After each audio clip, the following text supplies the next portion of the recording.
सिदाणं नमो आयर्याणं नमो वजायाणं नमो लोये शव्वशाहुणम् एषु पंचनमो यारो सव्यपावप्रणाशनो मंगलाणं च सव्येसिं परमं हवै मंगलम। आदिनाथ परमात्मा के चरणों में नमस्कार करता हूँ। परम पूज्याचार्य श्री आदि सागर जी महाराज, उनके पट्टाधीश परम पूज्याचार्य श्री महावीर कीर्ति जी महाराज, उनके शिष्य परम पूज्याचार्य श्री विमल सागर जी महाराज, उनके शिष्य परम पूज्य सन्मति सागर जी महाराज और चतुर्थ पट्टाधीश परम पूज्याचार्य श्री सुनील सागर जी गुरुदेव, पावन चरणों की अर्चना करके चलता हूँ आज श्री आशनाथ भगवान के उस पवित्र तीर्थ की तरफ। भगवान श्री आशनाथ एक अद्भुत, एक बहुत महिमाशाली, एक गौरव मंडित इतिहास की धरोहर को संजोए हुए है। उत्तर पुराण में गुणभद्र स्वामी ने ऐसे महान ग्रंथ उत्तर पुराण के अंदर इस पवित्र चरित्र को लिखा है भगवान श्रीयांशनाथ के। भगवान श्रीयांशनाथ ललिन प्रभ नाम के राजा, और जब किसी तीर्थंकर भगवान का वर्णन जब चलता है तो उनके वर्णन करने से पहले उनके शहर का वर्णन होता, कितना सुंदर शहर था और कितने सुंदर बाग बगीचे थे।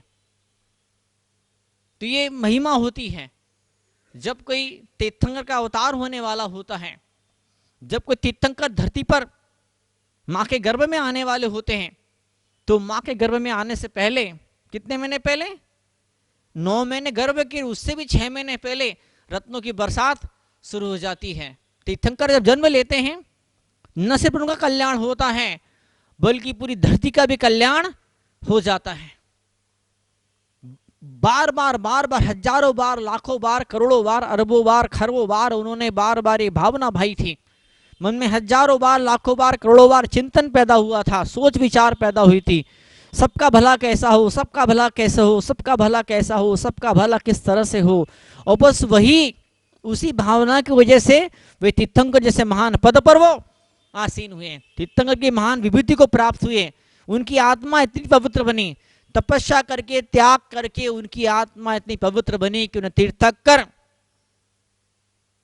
बनने का गौरव सौभाग्य उस जीव को प्राप्त हुआ। दुनिया सजती है, दुनिया संवरती है।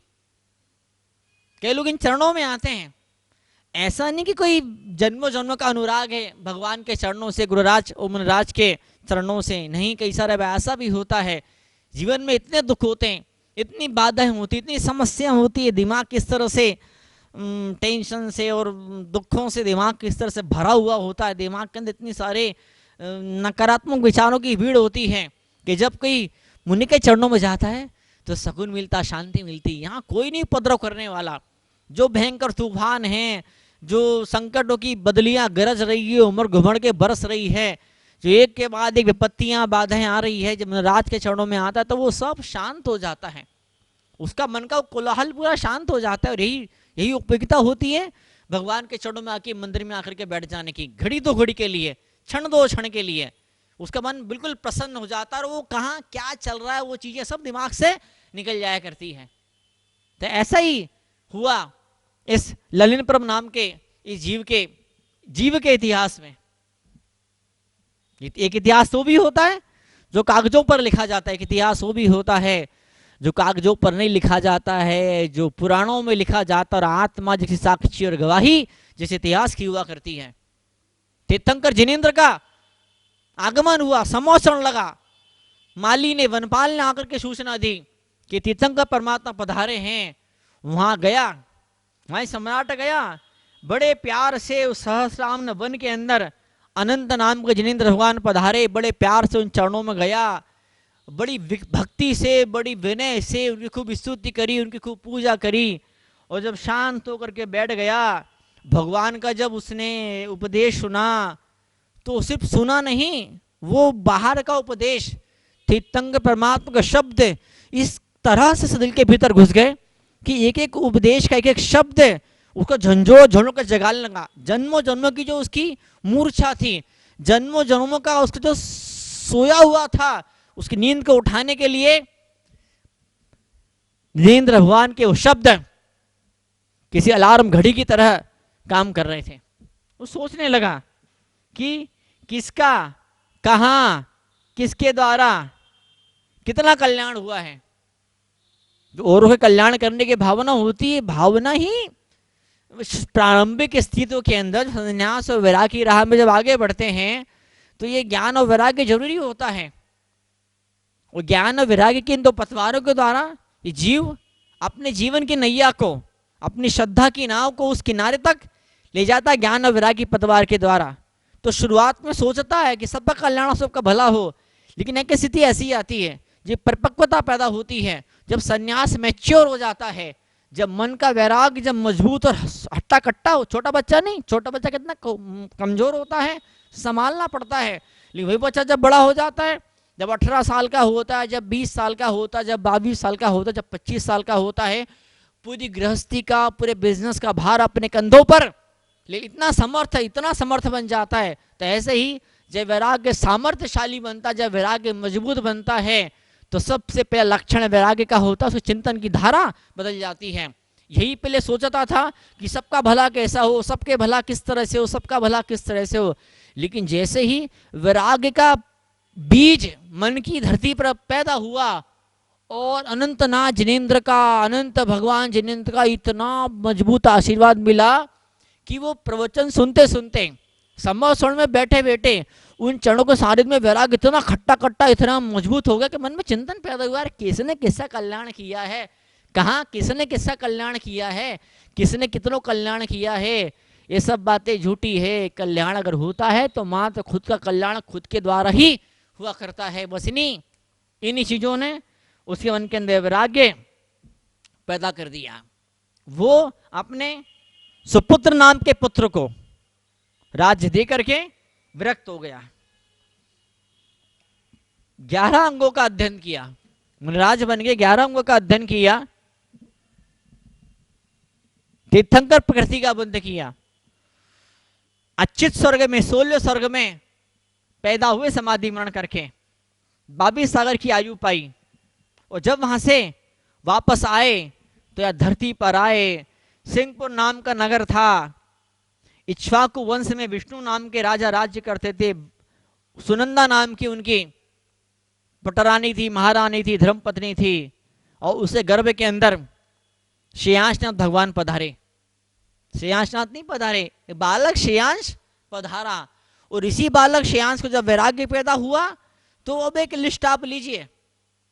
अगर आपके सामने लिस्ट रख दी जाए किस तीर्थंकर को, किस महापुरुष को, किस निमित्त, किस वजह से वैराग्य प्राप्त हुआ, अगर आपके सामने वो लिस्ट रख दी जाए, उस लिस्ट को आप बार बार पढ़ो और उनको जिन वजहों से वैराग्य पैदा हुआ था वो वजह आपके सामने पैदा हो जाए, वो कारण आपके जीवन में उपस्थित हो जाए। अब सफेद बाल को देखा वैराग्य हो गया। अब कितने लोगों के सफेद बाल होते, कितनों को वैराग्य पैदा होता बताइए। और बादल को देखा तो उमर घूम रहे थे बादल, वो बादल के महल बने, महल बिखर गए और उससे वैराग्य पैदा हो गया। कितनों को वैराग्य पैदा होता बताइए आप। वैराग्य सबके जीवन में नहीं पैदा होता है। अगर आपके जीवन में वैराग्य पैदा हो रहा तो आपकी आत्मा इसकी वजह तो है ही सही, लेकिन साथ ही साथ उन हजारों लाखों जीवों का पुण्य, उनका सद्भाग्य भी इसके लिए जिम्मेदार है। जो जीव आपके माध्यम से, जो जीव आपके द्वारा इस सत्य की राह पर आगे बढ़ने वाले, इस मोक्ष की राह पर आगे बढ़ने वाले, ऊंचे उठने वाले हैं, उन हजारों हजारों जीवों का पुण्य, उनकी किस्मत, उनका नसीब आपको जीवन में आगे बढ़ाता है। आज हम सब यहाँ पर आए हैं, उपस्थित हुए हैं। जो हमारी 5 इंद्रिय हैं, ये हमारी 5 की 5 इंद्रिय बाराती की तरह हुआ करती हैं। और जो हमारा मन होता है वो मन दूल्हे के समान होता है, कंवर साहब की तरह होता है। मन को मनाना पड़ता है। आइए हम इस मन को मनाने की कला सीखें। इस मन को मना करके इस पंचेंद्रिय के विषय भोगों की इस बारात से मन को मोड़ करके उस नेमिनाथ भगवान के उस जीवन चरित्र की तरह हम जोड़ें। धर्म और अध्यात्म और आत्मा के कल्याण के लिए निकल पड़े। झंडा थाम ले आगे हाथ में धर्म का, धर्म की ध्वजा थाम ले अपने हाथ के अंदर। और ये धर्म की ध्वजा है। मुनिराजों के लिए ये धर्म की ध्वजा है। जो गृहस्थी श्रावक करता हो उसके लिए धर्म की ध्वजा क्या होती है? उसका अपना पानी छानने कपड़ा, उसकी अपनी पूजन की थाली, वो उसकी धर्म की ध्वजा हुआ करती है। आइए हम धर्म की ध्वजा को धारण करें। इन शास्त्र के उपदेश को जीवन में धारण करें। तीर्थंकर भगवान वैराग्य होता है, तीर्थंकर बनते हैं, समोसण बैठते हैं, दिव्य ध्वनि खिरना शुरू होती है। न जाने कहाँ कहाँ से, न जाने कहाँ कहाँ से जिन जीवों को नसीब में मोक्ष लिखा होता है, जो जीव अपना भविष्य मोक्ष में आरक्षित सुरक्षित करना चाहते हैं, जो जीव मोक्ष में हमेशा हमेशा के लिए स्थान पाना चाहते हैं, ऐसे हजारों लाखों जीव उमड़ घुमड़ के उन श्रेयासनाथ के दरबार, उनके चरणों के अंदर चले आते हैं, दिव्य ध्वनि सुनते हैं, उपदेश सुनते हैं। आप भी प्रार्थना करो, आप भी भावना भाव, हे भगवान वो दिन कब आएगा जब कोई ऐसे मुनि मिलेंगे, जब कोई ऐसे आचार्य मिलेंगे, जब मुझे तीर्थंकर भगवंत मिलेंगे कि वो जो कह रहे होंगे ना, उन शब्दों को अपने उतार रहे होंगे और उतार करके जी रहे होंगे, उन शब्दों को अनुभव कर रहे होंगे, फिर वो बोल रहे होंगे, उनका रोम रोम बोल रहा होता है, उनका कण कण, उनके अस्तित्व का जर्रा जर्रा कण कण उनका बोल रहा होता, प्रवचन दे रहा होता। उन्हें जरूरत नहीं पड़ती मुंह से कुछ कहने की, हालांकि वो प्रवचन भी देते हैं, उनको उपदेश भी होता है, उनकी दिव्य ध्वनि भी खिरती है, और उस दिव्य ध्वनि की उस पवित्र गंगा के अंदर जीव नहा करके जन्मों जन्म की गर्मी को दूर कर देता है। सुंदर सगुन है, सुंदर सगुन है। जब राखी आती है, जब दिवाली आती है, जब कोई बड़ा तीज त्योहार जब आता है, तो मार्केट के अंदर, बाजारों के अंदर बड़ी भारी भीड़ हो जाती है। दुकानों के अंदर जो दुकानदार होते हैं वो तरह तरह के सामान रख लेते हैं, अब ग्राहक आएंगे, अब ग्राहक आएंगे, अब ग्राहक आएंगे, ग्राहक आता भी है, दुकान पूरी दुकान भरी रहती है, बड़ी भयंकर भीड़ दुकानों पर रहती है। क्यों? बोले त्योहार आया है, त्योहार पर दुकानों के अंदर तो भीड़ तो होती है, त्योहारों पर मंदिर के अंदर ही भीड़ हो जाती है। धार्मिक त्योहार होते हैं तो मंदिरों के अंदर भीड़ हो जाती है। इन्हीं भीड़ में से एक आध कोई सज्जन, कोई धर्मात्मा आगे बढ़ता है और मोक्ष की राह पर साक्षात चलना शुरू कर देता है। तो इन सारे 30 त्योहारों का एकमात्र उद्देश्य होता है, इस भारी भीड़ में से किसी एक ऐसे धर्मात्मा जीव को चुनना, उसे छाटना, उसे पृथक करना, उसे अलग करना, उसे उठाना, और साक्षात धर्म में उसको जोड़ देना, उस जीव का जुड़ जाना। यही इन 30 त्योहारों की सार्थकता हुआ करती है। कितने सारे मुनिराज आपके नगर शहर में आए, कितने सारे तपस्वियों के चरणों पर ने वंदन किया, उनकी सेवा करी, पर ये सब बेकार, असली चीज तो सिर्फ एक, इन तपस्वियों के चरणों में वंदन करते करते, इन धर्म की राह पे चलते चलते, धर्म को पूरी तरह से जी लेने का, धर्म को रोम रोम के अंदर उतार लेने का जैसे संकल्प आपने लिया, जैसे निर्णय आपने लिया, बस वही दिन आपके जीवन का सबसे महत्वपूर्ण क्षण है। वो क्षण को पाने के लिए ये सारी क्रियाएं, सारा पूजा अनुष्ठान यहाँ पर एक शकुन हो रहा है, एक शकुन हो रहा है। जेब के अंदर पैसे नहीं है, पर्स के अंदर पैसे नहीं है, तो सारे बाजार बेकार हैं आपके लिए। बाजार में एक से बढ़कर एक वस्तु सजी हुई है, बाजार में क्या मालूम क्या क्या सामान रखा हो, पर वो सारा सामान बेकार है। मात्र एक पर्स के बिना, तो वैसे ही श्रद्धा के बिना और भक्ति के बिना और ज्ञान के बिना ये धर्म के सारे अनुष्ठान, सारी क्रियाएं बेकार हो जाया करती। विधवा का श्रृंगार हुआ करती, विधवा किसको रिझाए, किसके लिए श्रृंगार करे। ना धर्म की पवित्र गंगा में बह करके हम यहाँ पर बैठे हैं, और बैठे बैठे एक चिंतन मन के भीतर चल रहा है। क्या चिंतन चल रहा है? जो चिंतन श्रीयासनाथ भगवान को पिछले जन्म में पैदा हुआ था, किसने कल्याण किया है, किसका कल्याण हुआ है, किसने किसका उद्धार हुआ है, कब उद्धार हुआ है, किसके द्वारा उद्धार हुआ है, किन किन जीवों का उद्धार हुआ है, वो सारी मगजमारी छोड़ करके मुझे मेरा उद्धार करना है, मुझे मेरा कल्याण, अपने भीतर डूब गए, अपने भीतर खो गए। हम भी खोए अपने भीतर, हम भी डूबे अपने भीतर। जब तक महिला का दिमाग यहाँ भटकते रहता, उसके भोजन में रस नहीं पैदा होता, उसके भोजन के अंदर मधुरता नहीं पैदा होती, उसके भोजन के अंदर बड़ा गजब का टेस्ट, गजब का स्वाद नहीं पैदा होता है। स्वाद कब पैदा होता है? स्वाद तब पैदा होता है जो महिला जब रसोई घर के अंदर खड़ी होकर के या बैठ करके सारी चीजों को भूल जाती है। वो सब्जी के भगोनी में उसका पूरा मन, पूरा दिमाग घुस जाता है। वो मसालों को सेकते सेकते, वो सब्जी को छोंकते छोंकते, वो सब्जी को उबालते उबालते, रोटी को बेलते बेलते इतनी तन्मय हो जाती है, इतनी सुदबुद्ध हो जाती है, वो इतनी तल्लीन, वो इतनी एकाग्र हो जाती है कि इस रोटी के अलावा, उस सकला बेलन तवा परात के अलावा पूरी दुनिया में कहाँ क्या हो रहा हो, सब उसके दिमाग से निकल जाता है। इसी का नाम समाधि हुआ करता है। क्षण हमें मिलना चाहिए, ध्यान करते करते, स्वाध्याय करते करते, ऐसा हमारे साथ में भी होना चाहिए। कई सारे ऐसे मौके पड़े, बेंगलोर का लव गार्डन, पूना का लव गार्डन, कभी मौका पड़ा वहां से निकलने का, मंदिर जी दूर था तो पास से शॉर्टकट था उस लव गार्डन में से होकर के। अरे वहां पर क्या हो रहा, वो वहां बैठे लड़के लड़कियां दूसरे गले में हाथ डाले, बाहों में हाथ डाले, उन्हें कुछ मालूम नहीं पड़ रहा है, बस वो अपनी मस्ती में डूबे हुए हैं, एक दूसरे के शरीर की सुंदरता को देखकर उस सुंदरता के अंदर खोए हुए डूबे हुए हैं। उन्हें नहीं मालूम कौन राहगीर आ रहे, कौन राहगीर जा रहे हैं।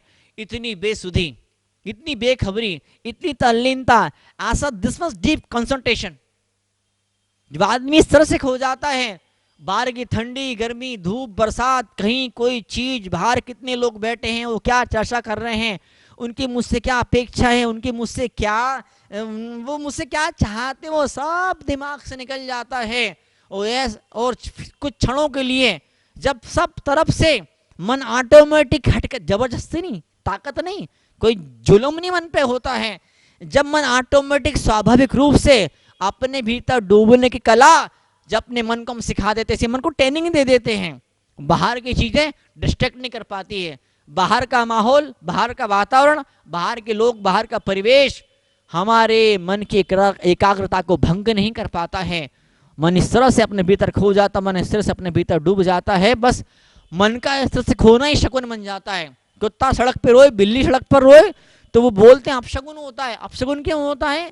अरे भाई, वो कुत्ते के चेहरे पे मुस्कुराहट होनी चाहिए, वो बिल्ली भी खुश होनी चाहिए, आपके घर से रोटी निकलना चाहिए, आपके घर से दूध निकलना चाहिए, आपके घर से जूठा निकलना चाहिए, उस कुत्ते के पेट तक, उस बिल्ली तक पहुंचना चाहिए, बिल्ली भी नहीं रोना चाहिए। जो संस्कृति, जो धर्म, जो परंपराएं कुत्ते और बिल्ली के रोने को भी अच्छा नहीं समझती है, वो धर्म और परंपराएं सदियों सदियों से, लाखों वर्षों से आपकी आत्मा में आंसू आ रहे हैं, आंसू को कैसे बर्दाश्त कर सकती है।